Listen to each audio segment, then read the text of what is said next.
Update tayo sa aking mga labuyo. Ito yung aking breeding na may 2 months. Anak ito sa aking pangati na babae. Yan.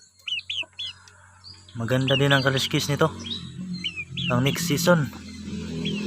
Dalawa yan sila, pero yung kapatid niya na babae, pinakawalan ko sa gubat. At ito naman yung aking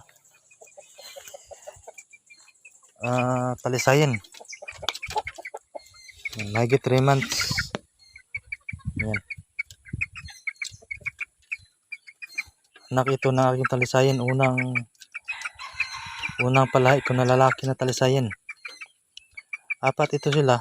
2 babae na talisay. Bininta ko. Tapos yung isa na babae na pula, ay pinalayaw ko. Pero bihira na lang umuwi. Pero okay lang kasi babae naman. At dito naman tayo sa aking pangati. Nakadalawa na ito noong February 9 at February 13. Ayan. Batang bata pa. Nakadalawa na. Bagito pa ito. Yung pangalawang huli nito ay na-swap ko sa panabong. Mailap kasi. Ito naman yung aking pangati na babae. Ayan. Ito yung nanay nung aking talisay na 3 months.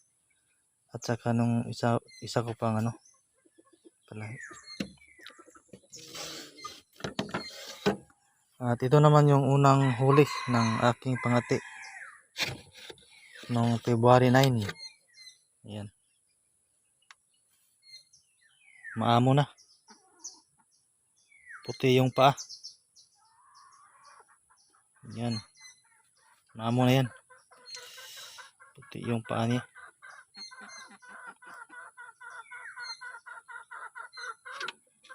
Maganda din ang kaliskis nito. Maraming mga buo. So pang next season na siguro to kung hindi ito magamit ngayong April, next season na. Bata pa rin.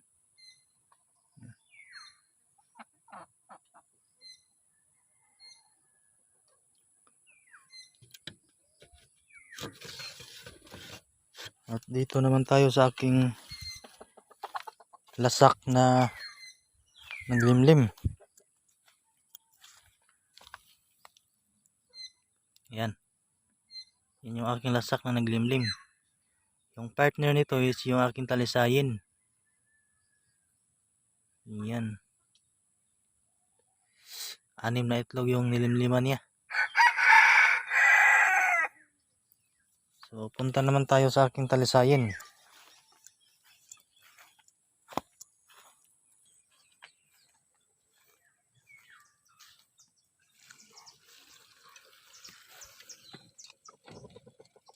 Ito yung aking talisayin. Ayan, gwapong gwapo. Medyo matanda na, mahaba na yung tahid. Itong partner niya, unang anak niya ito na babae. 2 ito sila na babae. Pero yung isa ay bininta ko. Ayan, pinaris ko sila. Pero hindi pa nag-itlog.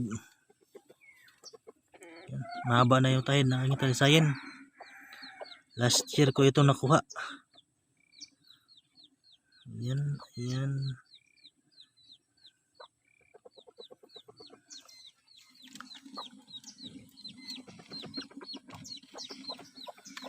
Ito naman yung aking native na pinartner ko sa aking pangati. Yan, maliit lang na native to. Kaya pinartner ko sa labuyo kasi maganda yung kulay niya, abuhin. Kaso isa lang yung sisiw. Yan, isa lang ang sisiw. Sayang, 10 itlog. Hindi napisa. So yan.